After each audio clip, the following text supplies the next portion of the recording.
computer. Mishnah works. Okay. We are in Bava Kamma, plowing our way through. We finished chapter 6 last week, and we are now in chapter 7. And chapter 7 is going to introduce the new idea of, it's not new, people have been doing it forever, theft, stealing things. All right, so there's a couple of just ideas that we need to get clear in our head before we handle the idea of theft, because of course the Mishnah assumes that you have memorized the whole Torah. All right, everybody here, you memorized the Torah, yes? You did that last week? Good. Okay, so the laws of theft in the Torah say that if you steal something and they catch you, then you have to pay 2 times, right? You have to pay double the value of what you stole, right? So if I steal $100 and the cops catch me, I have to pay back $200, right? It's very simple. And if you can't afford? What if you can't afford? What do you mean you can't afford? Yeah, you have the money to pay the 200. So you mean, what happens if I steal $10,000 and then I need to pay back $20,000 and I don't have $20,000? So you need to steal. You get sold as an indentured servant. Right. Exactly. Well, it's not a slave in the, like, remember, slavery in the Bible for this is very different than slavery in America, but you would be an indentured servant. Your work would be pre-sold for a given amount of time to pay off the debt. So yes, that was what would happen. Or your family would pay the money in order that you wouldn't have to do that. They would redeem you, basically. But the idea is for a standard theft, it is 2 times. However, if you steal a sheep or you steal thank you, ox. Thank you. All right. If you steal, where are we? We're 2 times, right? If you steal a sheep or an ox. Right, all this information is right there at the very top, as well as the summary. And you sell it or you slaughter it, then you have to sell back. You do back. Where am I? 5 times and 4 times. Right, you have to pay back a much multiple. But this, like I said, this is when you sell or slaughter. Right, so if you steal a sheep and the sheep is in your backyard, when the cops come, you give them back the sheep, value of the sheep, right? So it's a 2-time payback. But if you sell the sheep to someone else and the sheep is gone now, then you have to pay 4 times. But if it was an ox, you pay 5 times. And what if you steal bread because you don't have what to eat, or your kids don't have what to eat? Right. Also, it's 2 times. It's like a regular, or for really neat. Yeah, we're going to get to something similar to that when it talks about medicine. But yes, you pay the penalty, because the idea should be you shouldn't have to steal to feed yourself. What? There's no tzedakah in your community, right?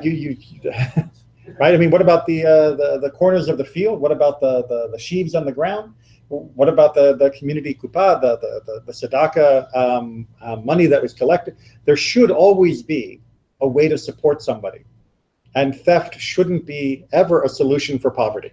That's the going assumption of Jewish law. That if you come and you say to the leaders of the community, I am hungry and I am going to starve to death if I don't get food, they have to support you. It's not a choice. They have to find a way to feed you.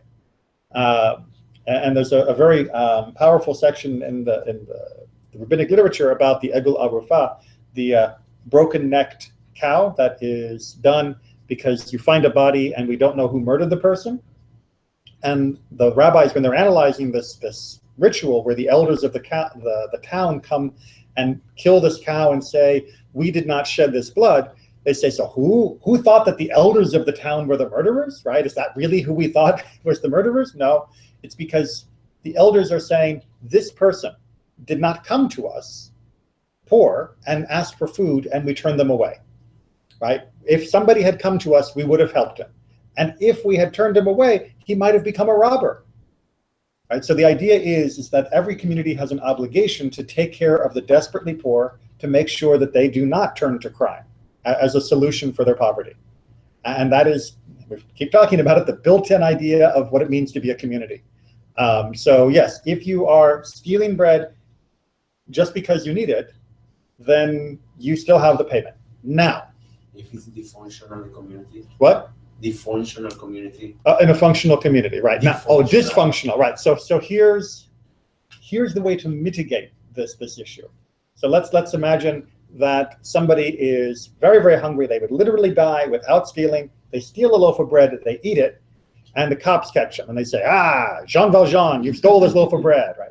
Les Miserables. Anyway, you have to go to jail now, or rather than go to jail, you have to pay twice the amount. And he says, I don't have that money. And they say, well, then you're going to have to be sold. The ruling is the ruling. But the rabbis encourage that somebody in the community or the judge himself, after passing sentence, should pay instead of making that person have to be sold. Right? So that the justice is justice. You broke the law, you stole the bread, you owe the price. But the community should help you out of this problem because the community should have helped you before the problem happened and before you became a thief. Now, obviously, if someone's just stealing because they'd rather not work and they're not interested, then the community is probably not going to be so helpful. Why is the original sheep or ox so valuable that if it's missing, it has to be replaced by 4 or 5? So it's a really good question. And there's a lot of different midrashim about why a sheep less than an ox as well, which I always like. The classic explanation for that is because an ox you can lead away, but a sheep you would probably carry, and the added humiliation is already part of the penalty because you had to carry the sheep and be embarrassed as you were stealing, whereas with the ox, that's not so embarrassing. So that's why the penalty is a little bit lower for the sheep. But the penalty in general was higher for the original, since you've sold it or slaughtered it, because most farmers, most agrarians, their animals matter more to them than the cash value on the head. And if it was, just a case of doubling it, there are some thieves who might be able to sell it for twice that, or more than twice that, and then they would actually be making a profit. I mean, so there's a lot of incentive to double up on some of these things, or more than double up, I should say, on some of these things. And think also ox is like a machine. Of course, it does work. Use it to work. Yeah, it does work. Generate money. The productivity of the ox is higher than the sheep. Yeah. Certainly. Now, although with the That's why sheep, meat is 5. with the wool, that can go on for years and years and years too. But also the ox, you can really work the land, and after that, when it's too old, It's time for dinner. You can eat. Yes. The meat. All right. So hopefully you got the basic ideas of the regular rules. The Mishnah is going to cover more of the unusual rules in this chapter. So hopefully we got the basics down. Good. As we're going to see later, but I'm going to go ahead and give it to you now, there's one other very important rule for theft, which is this is your property. I have to take the product out of your property. Right? Think about it like this. Imagine you're walking through Target and you take the pen that's off the shelf and you put it in your pocket. Have you committed a crime? Not as long as you left it. As long as you're still in the store, you haven't committed a crime. As soon as you walk out those doors with the pen in your pocket, now you're a thief. And Jewish law said that 2,000 plus years ago as well, right? If you pick up someone's sheep and you start walking to the edge of the field, you haven't actually committed the crime yet, right? You've got to leave the field, leave the property before it is an official theft. Trying to put the sheep to sleep. No, Yera. You're supposed to count the sheep to go to sleep. You don't have to help the sheep go to sleep. All right. So with that in mind, hopefully that'll make our start here a little bit easier. All right. Yes. Well, what about it's a fruit? What happens if you eat it on their property?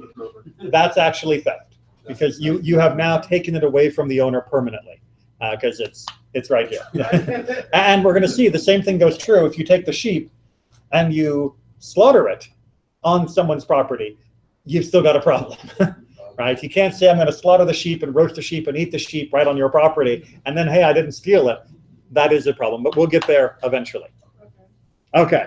Shall we just go around? Or does someone want to volunteer to read all the Mishnahs?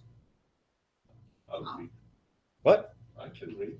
Well, how about if we save you for Pirkei Avot? And Judy, you want to read for this? Okay. So we are on chapter 7, Mishnah 1, right in the middle of the page where it says Mishnah. Mishnah 1. More encompassing in use is the rule of twofold restitution than the rule of fourfold or fivefold restitution. Which is basically just saying the double of a theft is more often we use the 2 times than we use 4 or 5. Why is that? Keep reading. For the rule of twofold restitution applies both to what has life and what does not have life, while the rule of fourfold and fivefold restitution applies only to an ox or a sheep. And then give us the proof text of that. For it is written, if a man shall steal an ox or a sheep and kill it or sell it, he shall pay 5 oxen for an ox and 4 sheep for a sheep. Right? So basically it's just trying to point out that doubling up the penalty is the most common ruling for cases of theft. And the 4 and 5-fold restitution, that only happens in the unique cases of sheep and ox when it's sold and or slaughtered. That's all. It's just trying to let us know this is your default and these are special cases. Good? Good. Okay. Part 2. One who steals from a thief does not pay twofold restitution, and one who slaughters or sells what has already been stolen does not make fourfold or fivefold restitution. All right, meaning restitution to the thief or to the original owner. It has to be returned to the original owner, but it does not need to be returned to the thief. And the thief who actually stole it in the first place is the one who is responsible for the penalties that go to the original owner. Right? So if Judy steals from Steve and then I steal from Judy and they find that I've got his precious pen, the pen goes back to him, but she is the one who is going to be paying the penalty, not me. Right? I can't steal from a thief and incur a penalty because it's not her property. Right? So I didn't actually do anything except move the pen around. That was still his, but she's the one who originally deprived it from his zone of influence. There is a say, which when I was a kid in Israel, they would used to teach us. Gonev miganav patur. Somebody who steal from a thief. Think about that. Yeah. It's okay. That's fine. Where do you think it came from? Yeah. Right. Now, when we say patur, when we say you are exempt, that doesn't mean it is permitted. No. The stolen item still has to go back to the original owner, right? But it does mean that the person who steals from a thief does not add to themselves Yeah, he doesn't have to. an additional penalty, right? So that they don't have an additional penalty, but they still have to return it to the owner. And it's the original thief, the one who did the act, completed the act of theft, that is responsible for any penalty. Make sense? All right. Chapter 7, Mishnah 2. Judy, take it away. If a man stole an ox or a sheep according to the evidence of 2 witnesses and killed it or sold it according to the evidence of 2 others, he must make fourfold or fivefold restitution. Okay. So this is laying out what should be the vanilla case, the clean case, the easy case, which is 2 people see me stealing a sheep and I take it away, and then 2 other people see me slaughtering the sheep or selling the sheep, then I am on the hook for the fourfold payment. Right? Both parts were witnessed with clear and correct witnesses. I am now guilty on both steps. Therefore, the full 4 times payment is my responsibility. Good? But you never say that is sheep on ox. Why did you assume that? No, I said sheep is my example. No, but because you say that 4 is only in the case of the sheep, but why need to pay 4 times or 5 if it's not a sheep or an ox? Oh, because it has to be a sheep or an ox, or it wouldn't mention 4 or 5 times. So you assume that. Exactly, right. Okay. The words that Judy mentioned were in brackets in our translation. The if a man stole bracket, an ox or a sheep, then you have to pay 4 or 5 times if it's killed or slaughtered. And the reason why is that the translation assumes the ox or sheep is because the end doesn't make sense if you don't assume an ox or a sheep. Right? If I steal your horse and I kill it, I'm only paying times 2. And no matter how special that horse was to you. Yeah, because in Hebrew they didn't say. Exactly. And that's why it's an implied, the Mishnah assumes that we would have figured it out. Many translators assume we might not. And so they go ahead and put it in brackets. So we know it's not in the Hebrew, but it should be in your mind. All right, onward. Now it gets complicated. If a man stole, again in brackets, an ox or a sheep, and sold it on the Sabbath, or stole it and sold it for idolatrous use, or stole it and slaughtered it on the Day of Atonement. Go ahead and keep reading this bizarre list. If he stole what was his father's and slaughtered it or sold it, and afterward his father died. If he stole it and slaughtered it, and then he dedicated it to the temple, he must make 4-fold or 5-fold restitution. Okay, so these are all cases where you might have thought that because the second half is different than usual, that maybe it doesn't fully count as being a theft plus the sell and slaughter. And that means I wouldn't have to make the 4 or 5 times restitution. I would only have to make the regular 2 times. But what the Mishnah is trying to say is that in each of these cases, you are actually obligated to make a 4 or 5-fold, depending upon what you stole, restitution. So we're going to actually come back to this in Mishnah, it's 4, I believe. Yeah, we're going to come back to this in Mishnah 4, and we're going to do a little compare and contrast with cases where you don't. So I'm just going to say, let's keep these in mind. We got a little chart coming in Mishnah 4, and we'll wrestle with them there, because I think it'll be clearer in the contrast than just by themselves. Can I add some comment? Please. A humble comment that I disagree with them?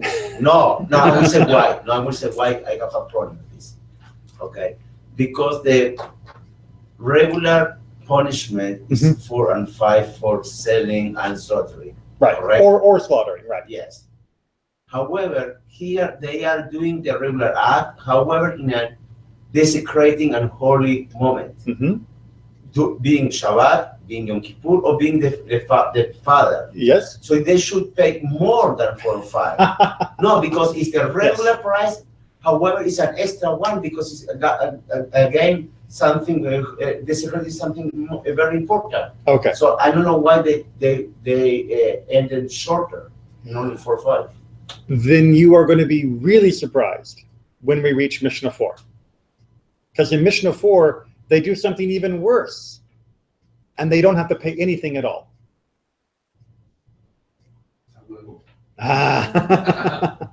Right. So what I'm going to put in your ear as something to think about is a principle that we've encountered a couple times, I think, so far, which is a person who is guilty of 2 crimes only pays the higher penalty, right? So that should be in your twisting around a little bit, right? And the question is here is whether the second crime is equivalent to something that would overshadow the crime of the theft itself. And what they're saying is no, that the penalty or the type, the nature of the other crime is not such that it would overshadow. We're going to do, let's wait till we get to the compare and contrast. Yeah, because it's a question of Shabbat, Yom Kippur is not there. There's desecrating Shabbat, and then there's desecrating Shabbat. And there's desecrating it against D'Rabbanan, and desecrating it against D'Oraita, against a rabbinic decree and against a Torah decree. So that's going to come back in Mishnah 4, I promise. Well, no, that's good questions to get working. And quite frankly, I'm not quite sure why, no offense to Yehuda Hanassi, the rabbi who edited the Mishnah, I don't know why he didn't put them back to back, why he put Mishnah 3 in the middle, but it's not for me to question. But yes, we have to wait a little bit until we can get that contrast, and then we'll talk about it. Mishnah 2. Part 3. If he stole it and then killed it for use in healing or for food for dogs, or if he slaughtered it and was found to be treif, or if he slaughtered it in the temple court, intending to eat it as common food, he must make fourfold or fivefold restitution. But in these last two cases, Rabbi Shimon exempts. Right. So Rabbi Shimon disagrees on these last two cases. The eating it, slaughtering it, intending to eat it as common food, even though it's within the temple precincts, and the slaughtering of something and discovering that it's treif. He disagrees and believes that in both cases it shouldn't count. And in these particular cases, it's not because of a contrast of crimes. It is because killing an animal and discovering it's treif is not a crime. That's just happens. It's because of a contrast between, did he kill it to eat it, or did he kill it and turn it into something that wasn't fit for human consumption? That wasn't really food, right? Because something that's treif is not really food. People may eat it, it's not food, right? Something that you feed the dogs is not really food, it's dog fodder. And so too, eating common food within the temple precincts doesn't really count as food because you're not supposed to be eating it there. So that's the question for the second half here. That's why those three are sort of set to one side. But we'll come back to those as well in a contrast when we get to Mishnah 4. I took the time to make the chart, so you've got to have patience. Mishnah 3. If a man stole an ox or a sheep according to the evidence of two witnesses, and killed or sold it according to their evidence, and they are found to be false witnesses, they must pay the whole penalty. All right. Edim Zumamim is a technical term. We have false witnesses. And according to the Torah, there's a very specific penalty for false witnesses. Anyone know? They get the same penalty for the crime. Exactly. They get penalized for whatever penalty the person they were lying about would have received, right? So if my testimony would have made him pay double, then I have to pay double. If my penalty would have made him be flogged, I get flogged. If my testimony would have made him be killed, I get executed, right? So unlike American law, where perjury is usually a very flat penalty, either in court, either in jail or money, in Judaism, the perjury goes up in penalty. Right, the worse the crime was, meaning the worse penalty that crime had, the worse it is that you were lying about it when you were giving testimony, and therefore your penalty for giving false testimony will be much, much worse. So in our first part of this Mishnah, we're talking about you have evidence that the person has stolen it, and evidence that you are that they killed it and sold it. If they're false, then they have to pay the whole penalty, right? Because if their testimony had been believed, if they hadn't been exposed as being false witnesses, that's what he would have had to have paid. So therefore, even though, and this is the tricky part, even though he didn't do what they said he did, and therefore his penalty for thieving would have been only 2 times, because they were lying, which would have made him had to pay more, they have to pay more as a penalty for their lie. Did everyone follow that sentence? Okay, so remember, he stole the ox, right? And according to the evidence of 2 witnesses, and he killed or sold it according to their evidence. If they're found to be false, let's imagine, right, that let's imagine that these witnesses were therefore going to make him liable for paying 4 or 5. You might have thought that since he didn't actually sell or slaughter it, that there was no penalty in play because they were lying. But because they were lying, he would have been punished with this penalty. Therefore, their penalty for lying is the 4 or 5 times. Right? Even though he didn't commit the crime, which would have made that higher, their penalty is still the higher number because that was what they were trying to do to him. 2 witnesses each pay 5 times. Who gets the extra? Yes. The other gets Yes. 10 times. Both witnesses pay that penalty. Yes. But the Beit Din or the owner receive all the money? It should be the owner if I remember correctly, but I believe neither. I can't swear to that. Because it makes more sense that the Beit Din, the owner receive the 4 or 5 times regular, but the extra money should go to the Beit Din. Why? Why to the owner? Because he was the one who was being wronged. Yeah. The court didn't suffer, the owner did. If they stole the ox, it doesn't have a Now, tax. the real question should be, should the penalty go to the person who wasn't actually a thief? If I say I saw Natan stealing something, Yeah, for defamation. right, and he hasn't actually stolen anything, then the owner doesn't deserve anything because nothing got stolen. You deserve something because I was the one lying about you. And you are stealing the good name of the person. Correct. Reputation. Exactly. That personal reputation. Now we're going to make it a little more complicated. Okay, just a little. Part A. Part A. If he stole it according to the evidence of 2 witnesses and killed it or sold it according to the evidence of 2 others, and both pairs are found to be false witnesses, the first pay 2-fold restitution and the last pay 3-fold restitution. And it should be in brackets, or 2-fold restitution if it were only a sheep, right? So what they're basically saying is, if one person or one set of witnesses lied about the theft, then they owe the double penalty for what the theft would have been had their lie been believed. And the other 2 witnesses lied about the selling or slaughter, they owe what is left, right? So 5 minus 2 is 3, and 4 minus 2 is 2, right? That's how much is added because of the false testimony of the second witnesses, the second pair of witnesses, right? So the second pair of witnesses don't owe 5 times. The second pair of witnesses only owes 3 times because the first pair of witnesses, they owe the 2 because they're the ones who set it up.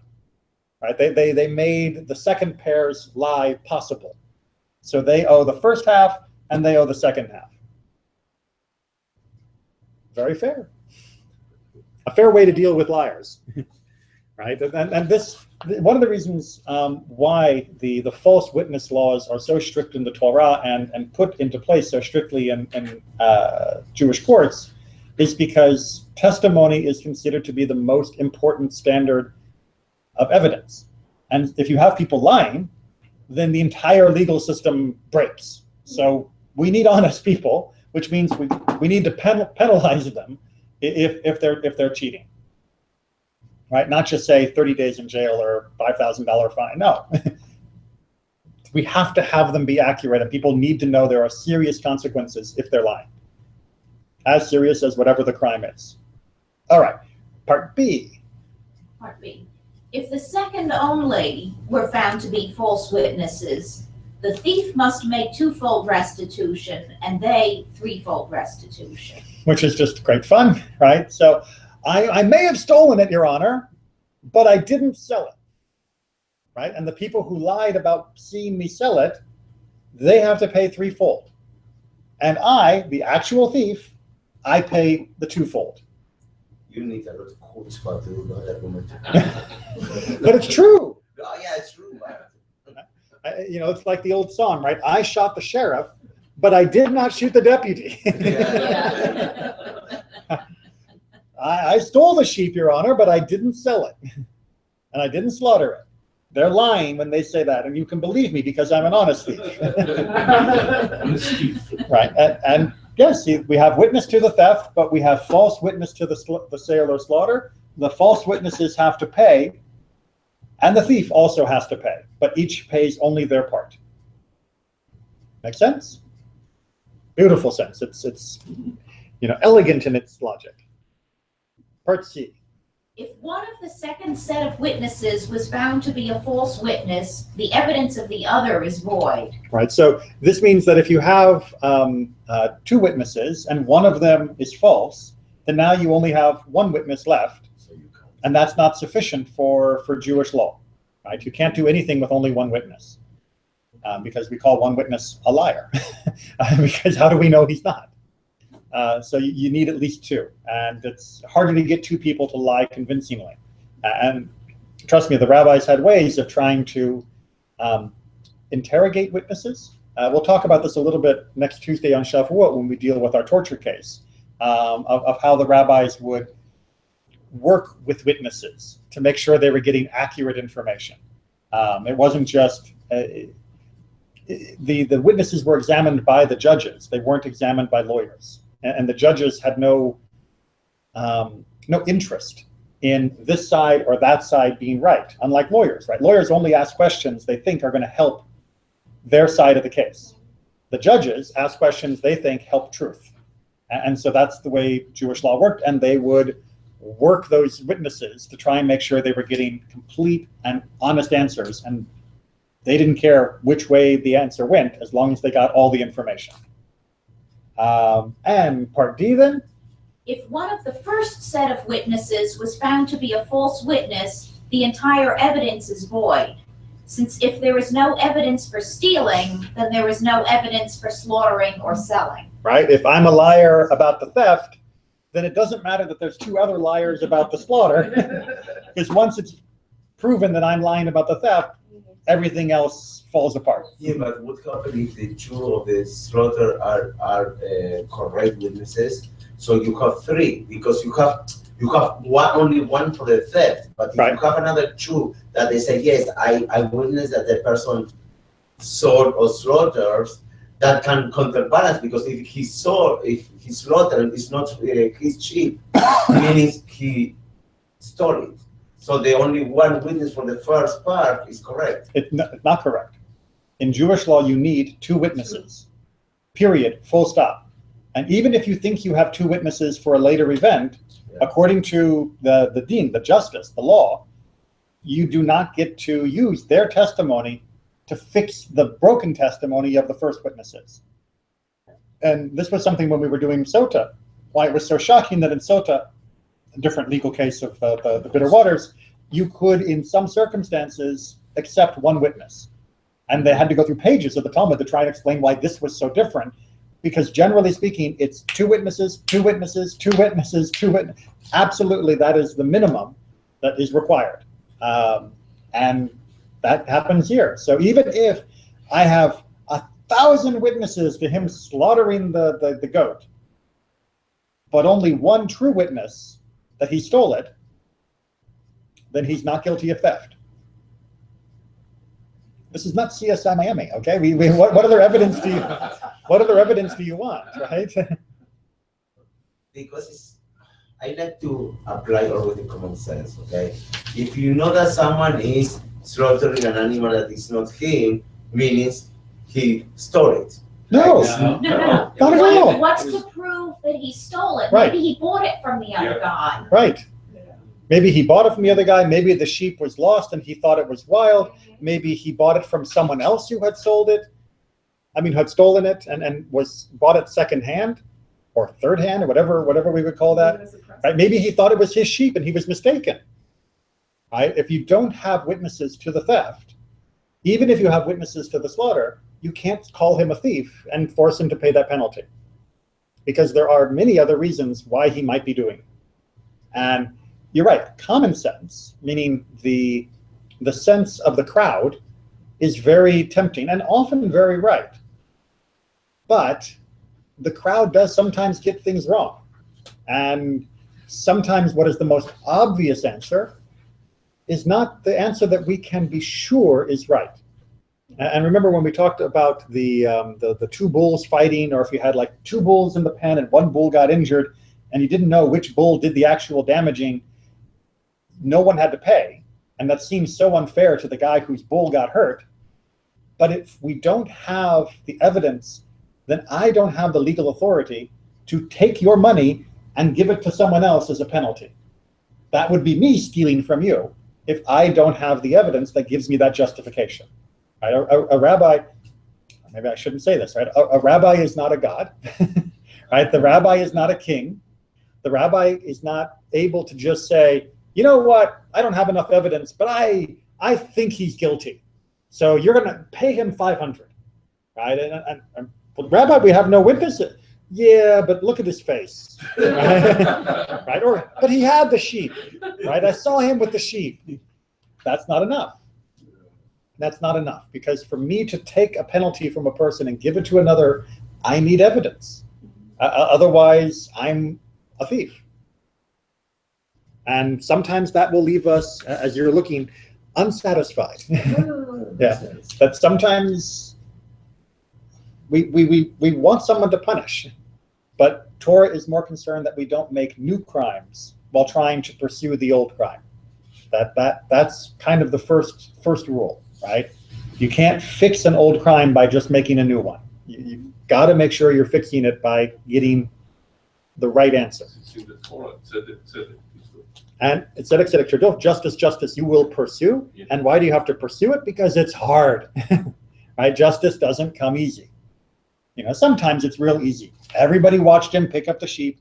Everybody watched him walk over there. Everybody watched him eat it. That's really easy. But oftentimes it's not easy to get to the real answer. Okay. We've waited. We've been patient. Mishnah 4.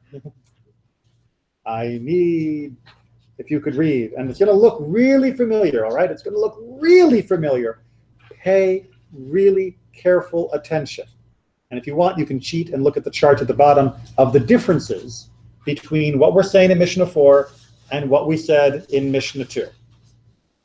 Okay, but if you can notice it by the words themselves without looking at the chart, then yasher koach, that's great. All right. If he stole an ox or a sheep, according to the evidence of 2 witnesses, and slaughtered it or sold it according to the evidence of 1 witness, or according to his own evidence, he makes 2-fold restitution, but not 4-fold or 5-fold restitution. All right, so this first part we're going to handle by itself, because this part is a contrast to the beginning of Mishnah 2 as well. And here, what's different? You don't have 2 witnesses for the second part. Exactly. You don't have 2 valid witnesses. Or he's the witness. Right, well, long before we had the 5th Amendment in the Bill of Rights, Jewish law was already saying that for most circumstances, you cannot self-incriminate. Right? Even if you wanted to, you can't self-incriminate. Even if the guy says, I stole it. No, we don't believe you. Right? We need 2 witnesses except you that can tell us that you stole it, or in this case, slaughtered it. And you can't testify against yourself. And therefore, we only have 1 witness against the slaughter, which means we know he stole it because we have 2 witnesses to that. And so we can make him pay the 2 times penalty, but we can't make him pay the 4 or 5 times. Make sense? All right, so that's a little difference. Let's move on to some other differences. Follow what is different in this sentence from the first time through. If he stole an ox or a sheep and slaughtered it on the Sabbath, or stole it and slaughtered it for idolatrous use, or stole what was his father's, and his father died, and he afterwards slaughtered or sold it, or if he stole it and then dedicated it, and afterwards slaughtered it or sold it, he makes 2-fold restitution, but not 4-fold or 5-fold restitution. Go ahead and do Rabbi Shimon. Rabbi Shimon says, if they were holy things which must be replaced if damaged or lost, he must make 4-fold or 5-fold restitution. But if they were holy things which need not be replaced, he is exempt. Okay. How are we doing? Look at the chart. So what's different in line 1? What did he do in Mishnah 2 with the ox? I mean, he stole it. He stole all these animals, but what did he do with it on Shabbat? He sold it on Shabbat. What did he do in Mishnah 4 with it on Shabbat? Okay, those are different crimes on Shabbat, different sins, right? So slaughtering it on Shabbat, that is a biblical prohibition from the Torah, and you are liable for the death penalty. Selling it on Shabbat is a rabbinic prohibition. Right? That is not in the Torah. And I know that that's very hard because most of us, we tend to think of the prohibitions on Shabbat in one big bubble, and we pursue all of them, and we should. But if you're a judge, you have to be able to see the difference between one and the other. Selling on Shabbat was a rabbinic prohibition in order to keep us from writing. Because when you go to buy something or sell something, usually you make a receipt, you make a contract, you sign something. It's an added little modern application. Let's imagine it's an emergency, right? For whatever reason, you need to buy something on Shabbat. I can't imagine a good situation, but let's imagine there was a real situation where you needed to. There was no way to put it off, no way to get it without buying. You needed to make a transaction on Shabbat. And you have a choice between paying in cash or making a check. Pay cash. Pay cash. Right? You pay cash. That way you don't have to write it, right? Exactly right. Because writing the check is much worse than handing over $50 in cash. Right? What's that? Because the paying over the money was a rabbinical prohibition, but the writing is a Torah prohibition. And if you had to choose, again, I can't imagine a situation where you'd have to, but if you did, you would pay with cash rather than write a check, or do a credit card receipt or something like that, or sign for room service. Those kinds of things. It's better. Like the room service thing is something that actually I have heard some people can get confused about, where they'll say, well, if I sign for room service, then I don't have to pay for it right now. And that would be better than doing business on Shabbat, because then I'll do the business when I finish and I leave the hotel. Nope. If you needed to get something for room service and you hadn't arranged it in advance, then yes, paying cash would be better than signing for it. Better still to just arrange for it in advance before Shabbat begins, or to talk to the manager of the hotel before it happens and make all those kinds of arrangements. But or just go to the supermarket before and have your own food on Shabbat. But that's its own solution. But if you're sick and you don't have no cash, Mm-hmm. you are Absolutely. To save a life, right? To save a life, everything else is pushed off, except for three things. You can't murder someone else. You can't do idolatry, and you can't commit adultery or incest or things like that. But for everything else, Shabbat, kashrut, anything else, absolutely, you can to save your life or to save someone else's life. Yeah, absolutely. That's why you have Jewish police, Jewish paramedics, Jewish firefighters. Absolutely, on Shabbat they will do everything they need to save lives. Okay, so that was part one. Part two. Part two, if he stole an ox or a sheep. Wait, hold on a second. Yeah. I didn't mean that. I pointed at you, Okay. Judy, and you were very eager, but I didn't actually mean you. That was my mistake. I mean part two of Mishnah 2 versus Mishnah 4. Stole it and sold for idolatry, stole it and slaughtered it for idolatry. Right? What's different about Mishnah 4? He slaughtered it. Selling something to a person whom you know is going to take and use it for idol worship is not a crime punishable by death. It's not a good thing to do, but that is not a crime that is punishable by death. You taking the cow or the sheep and killing it to worship a false god, that's idolatry, and you're now liable for the death penalty. Which means, again, you take the higher penalty. If someone's going to be executed, we don't care about how much they owe for the ox. Then why is that here, right in section 2? If he's or stole it and slaughtered it for idolatrous use, Right? he makes twofold restitution. But only twofold, not the fourfold. Well, Because the if theft, he's going to be put to death, so this is again that gradation or separation. The theft is a separate crime from the slaughter and the sale. So for the theft, that's an individual crime. You have to pay for that before we kill you. But the slaughter or sale was a separate crime, a bonus crime, if you will, extra credit crime. And that is what's being compared to the violation of idolatry. Right? It's like there's a part A and a part B. And the part A, that is not contrasted with the idolatry. The part B is contrasted with the idolatry. And with the part B, you are off the hook for paying the bonus penalty okay. because you're going to be executed for that action instead.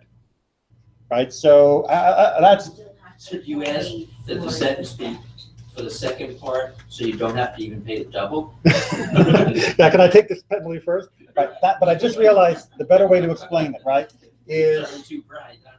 right. This is action 1, and this is action 2. And for action 1, you pay the 2 times penalty. For action 2, you pay an additional penalty depending upon what you've done and what you were doing it to.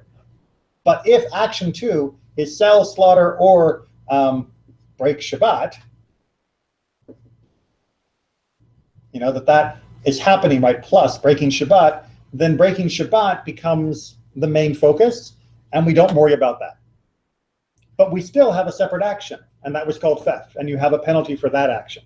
So what we call a crime can have multiple actions which have multiple penalties for each action itself.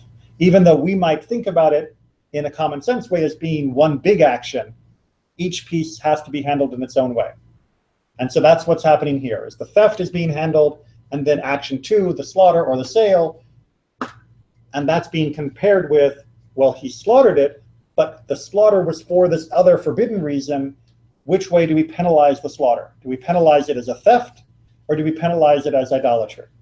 And in this case, it's idolatry. Whereas if it's selling it, we would penalize it as though it was just a theft, because that would be how we would handle that situation.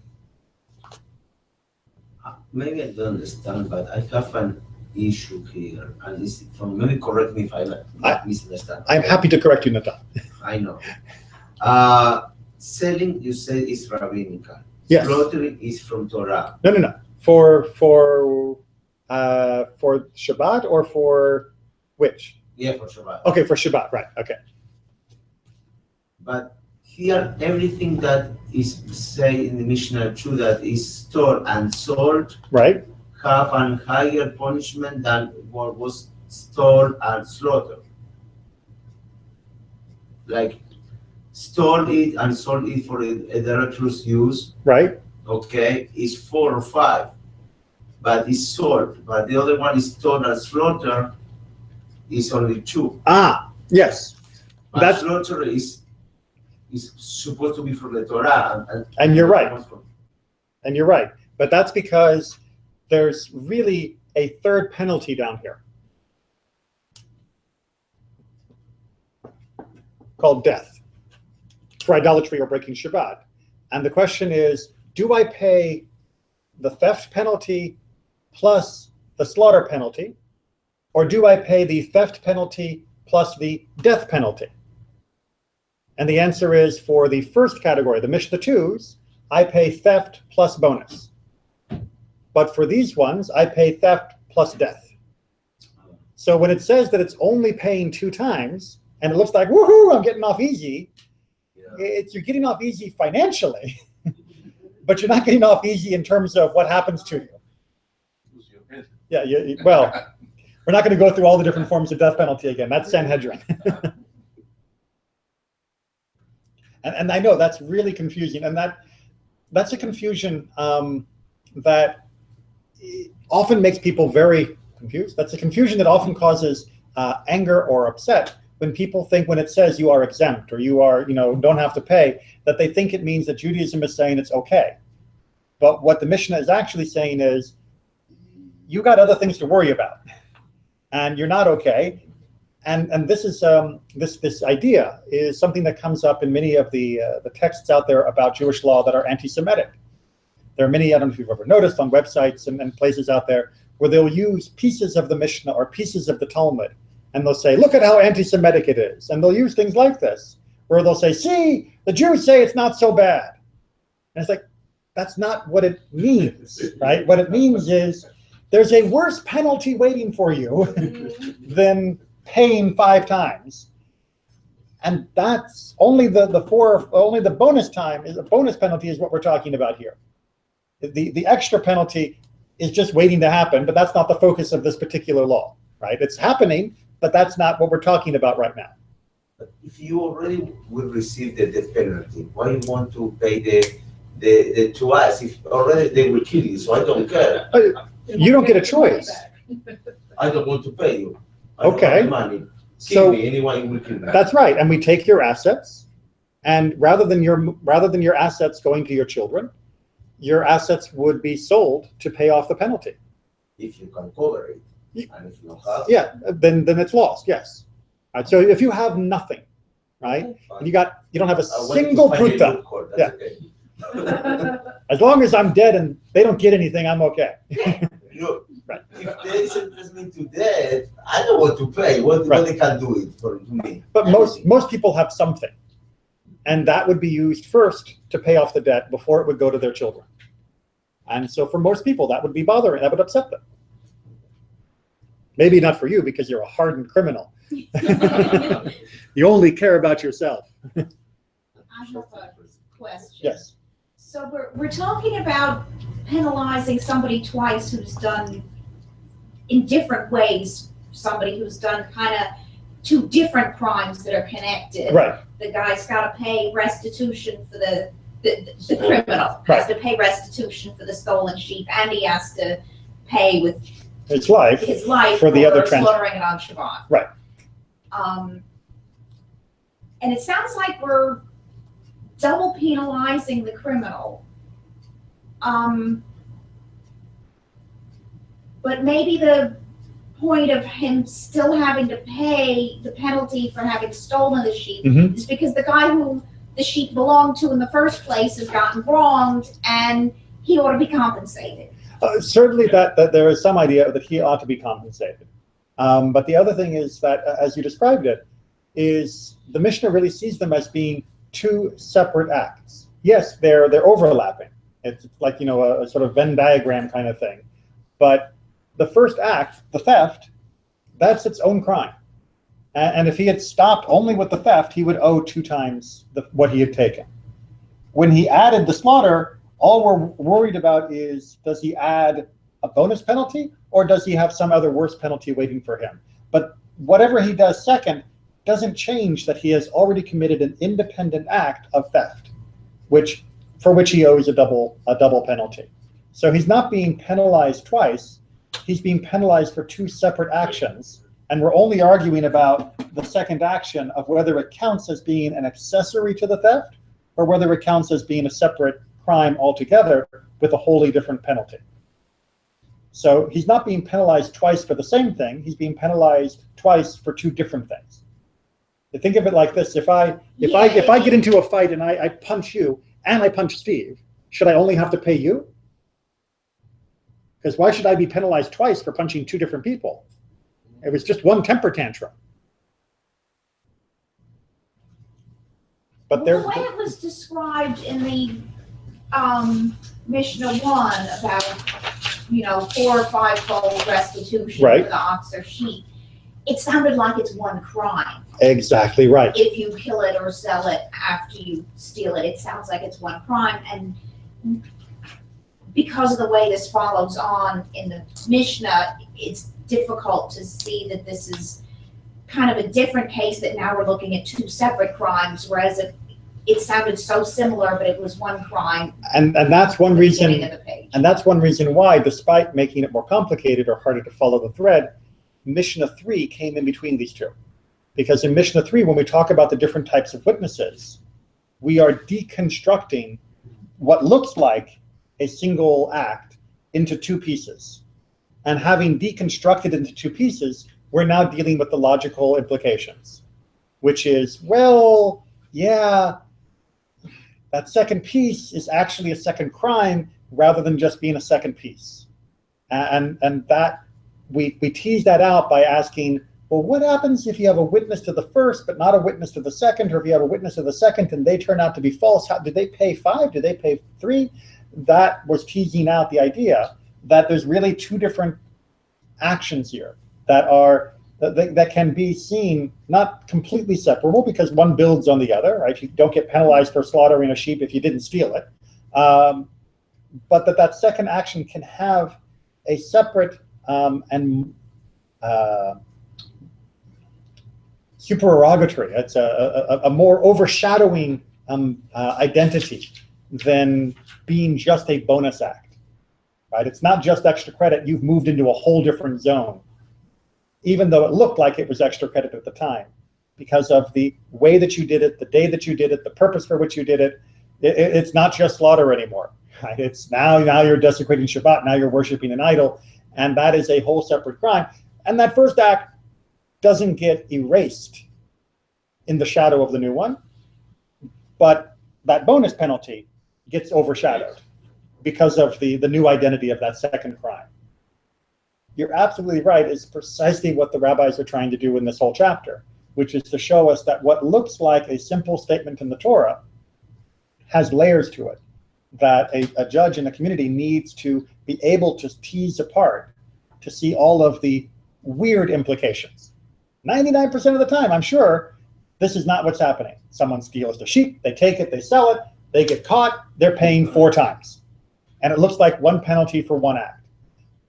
But when it's those weird cases, we have to be able to see the seams in between the two acts and say, well, sometimes there is this weird extra layer that's happening, and we need to recognize it. And that's the beauty of thinking in Mishnah, is that it teaches us to see the distinctions and notice the way that the law fits together so that we can even handle these bizarre cases. Because hopefully these are not that common. We're actually, what's that? Well, we read Rabbi Shimon, but we haven't discussed Rabbi Shimon. I'm just trying to think, because I'd like to go through the other ones as well. Lines 4, 5, and 6 in the thing, but I don't think we have time to do them. So, okay, we'll leave that. We'll start that in the end of June. Yeah, because I can't see a way to do it neatly between now and when I'd like to finish, which is about 2 minutes. So, all right, we're going to leave it there in the middle of Mishnah 4. It's an awkward place to break, but it gives you lots of time to read it and wrestle with it and come up with your understanding so we can work on it when I get back from my vacation. So remember, next week is Shavuot, no class on Wednesday, and then the following week I'll be in visiting people, and then we'll be back officially on the 28th. Will be the next Mishnah class, June 28th. And we'll pick up right where we left off, and we'll keep pushing on. And as a forewarning to all of our friends in YouTube land, hi. After we finish Bava Kamma, which we only have a couple more chapters, we will be moving into Avodah Zarah. And that is perfect because we'll talk about idolatry, which is what we just sort of finished on. All right. Thank you.